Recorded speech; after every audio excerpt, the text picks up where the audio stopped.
CDC adds popular Middle Eastern destination and tiny Dutch island to the high-risk category. Editor's note: sign up for Unlocking the World, CNN Travel's weekly newsletter. Get news about destinations opening and closing, inspiration for future adventures, plus the latest in aviation, food, and drink, where to stay, and other travel developments. CNN: a popular Middle Eastern destination and a tiny Dutch Caribbean island were added to the CDC's high-risk category for travel on Monday. Jordan and St. Eustatius were the only two additions to the Level 3, high-risk category. Jordan is home to relics of many of the world's great civilizations and is a newly recognized UNESCO site. Also called Stada, St. Eustatius is just 6 miles, 10 kilometers, long and up to 3 miles, 5 kilometers, wide, and the island is dominated by the Quill, a dormant volcano. Level 3 locations account for more than half of the roughly 235 places monitored by the U.S. Centers for Disease Control and Prevention. Level 3 became the top rung in terms of risk level in April after the CDC overhauled its rating system for assessing COVID-19 risk for travelers. The designation applies to places that have had more than 100 cases per 100,000 residents in the past 28 days. Level 2 and Level 1 are considered moderate and low risk, respectively. To recap, these two destinations were added to Level 3 on August 8. Jordan. St. Eustatius. Level 4, previously the highest risk category, is now reserved only for special circumstances, such as extremely high case counts, the emergence of a new variant of concern, or healthcare infrastructure collapse. Under the new system, no destinations have been placed at Level 4 so far. A view of the volcanic Caribbean island of St. Eustatius is seen from St. Kitts. St. Eustatius is now at Level 3, a high risk for COVID. A view of the volcanic Caribbean island of St. Eustatius is seen from St. Kitts. St. Eustatius is now at Level 3, a high risk for COVID. 1-824-85895/early, stock.adobe.com. More on Level 3. Much of Europe has been stubbornly lodged at Level 3 for months, with the summer travel season now in a traditionally busy August. The following popular European destinations were among those remaining at Level 3 as of August 8. France, Germany, Greece, Ireland, Italy, the Netherlands, Norway, Portugal, Spain, the United Kingdom. Related content. Italy during COVID-19, what to know before you go. Those aren't the only high-profile spots that find themselves at Level 3.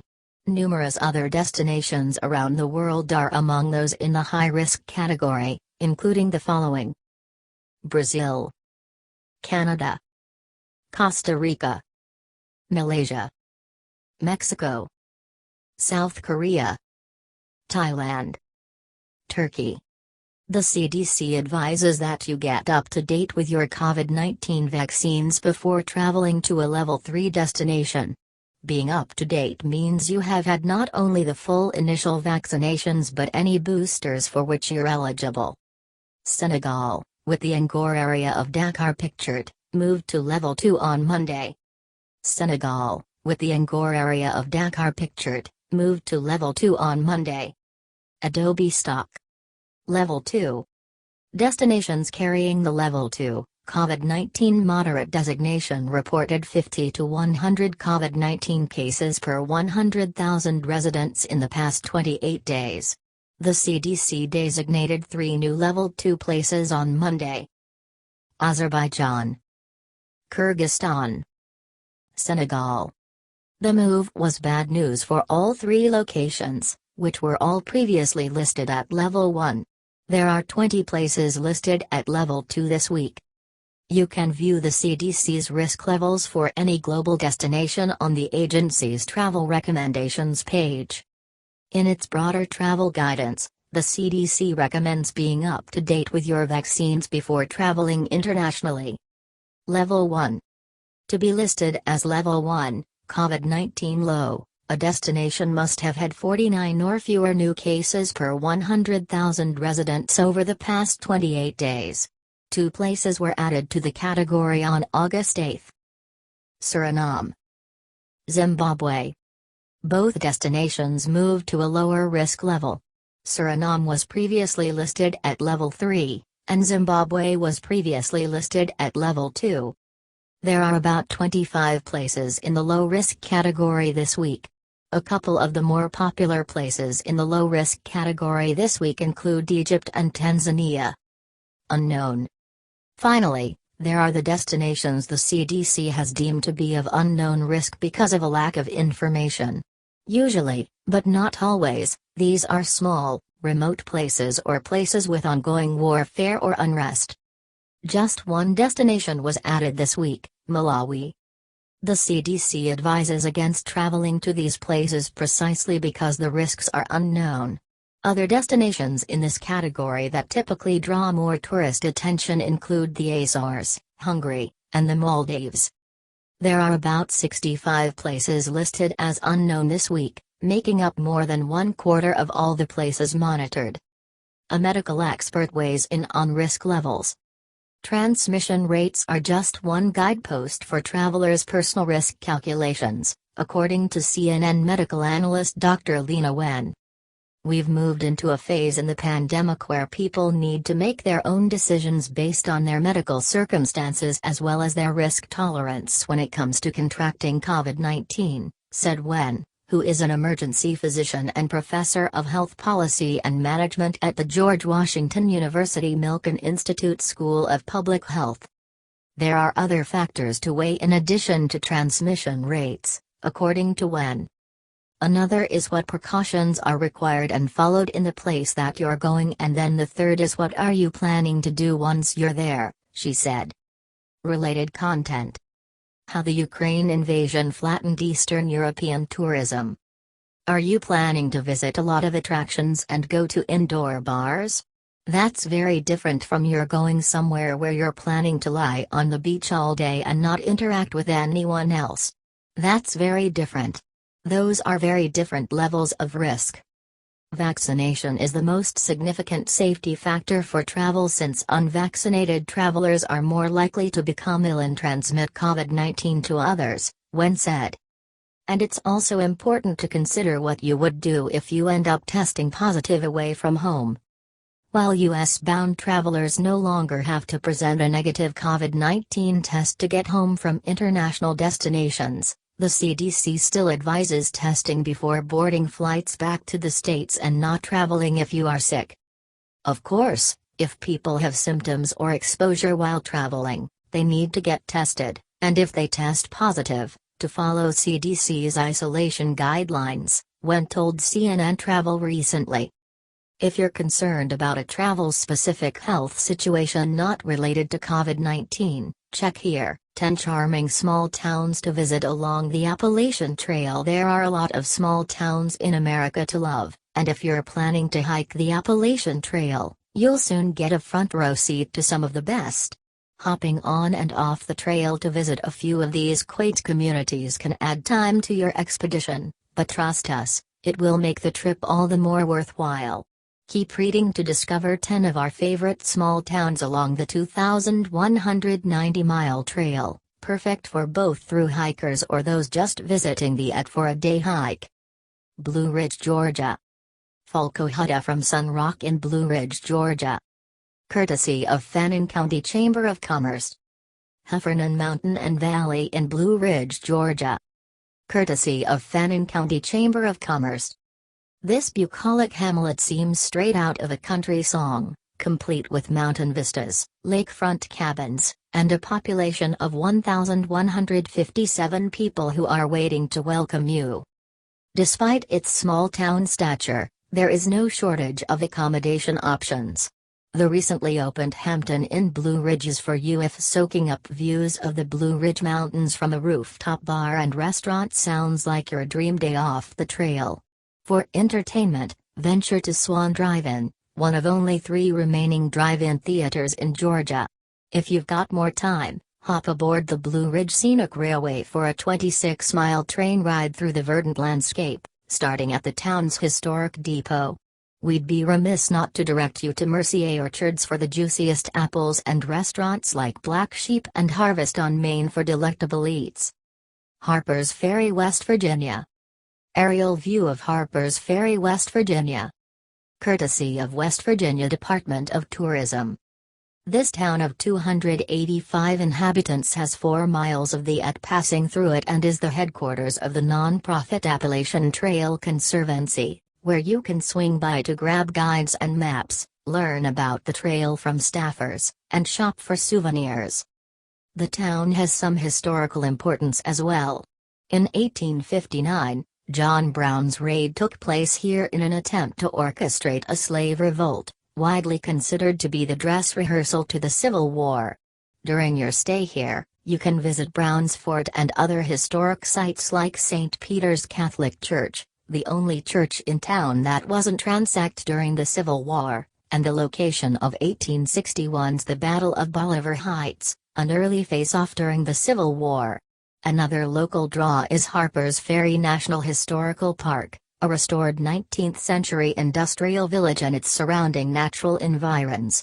With adequately rested feet, venture to the park's Jefferson Rock Lookout or the point to see where the Potomac River meets the Shenandoah River.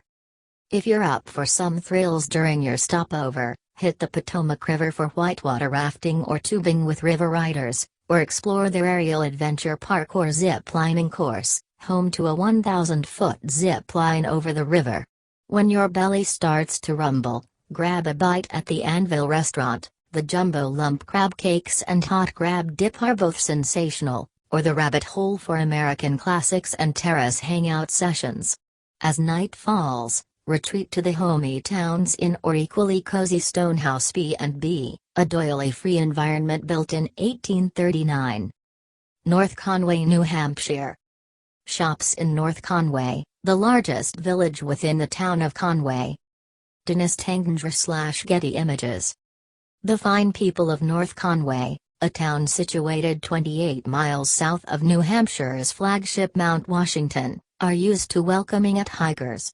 As one of the most popular stops along the route, the residents will make you feel right at home whether you seek out a post-hike massage at Sacred Circle Wellness or celebratory brews and burgers at Delaney's Hole in the Wall. Post up at North Conway Grand Hotel, a White Mountains retreat that shines in the fall when peak foliage is on view. And, if you happen to fall in love with the town, make sure to make your way back in winter for a ski vacation. The town is home to Wildcat Mountain, one of the few ski areas in the state that was hand-cut by members of the Civilian Conservation Corps, a federal program created during the 1930s. It's also a mountain you pass on your way off of Mount Washington on the Courtland, New York. Croton Gorge Waterfalls in Courtland, New York. Courtesy of Christian Xavier. Courtland is one of the largest towns on this list, with approximately 42,000 residents, but somehow this Hudson River town still feels like a quiet village.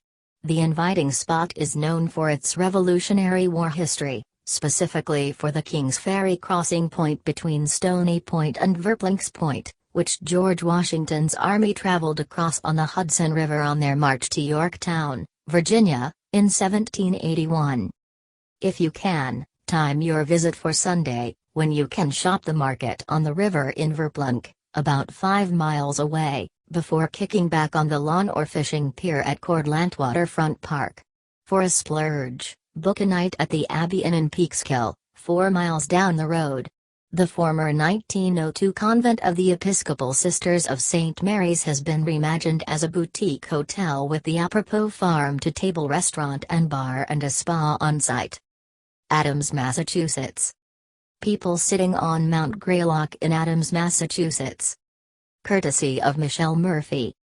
The Berkshires has an impressive mix of first-rate culture thanks to events like the Jacob's Pillow International Dance Festival and spots like Massimo C.A., Clark Hart Institute, and Tanglewood, Boston Symphony Orchestra's summer home since 1937.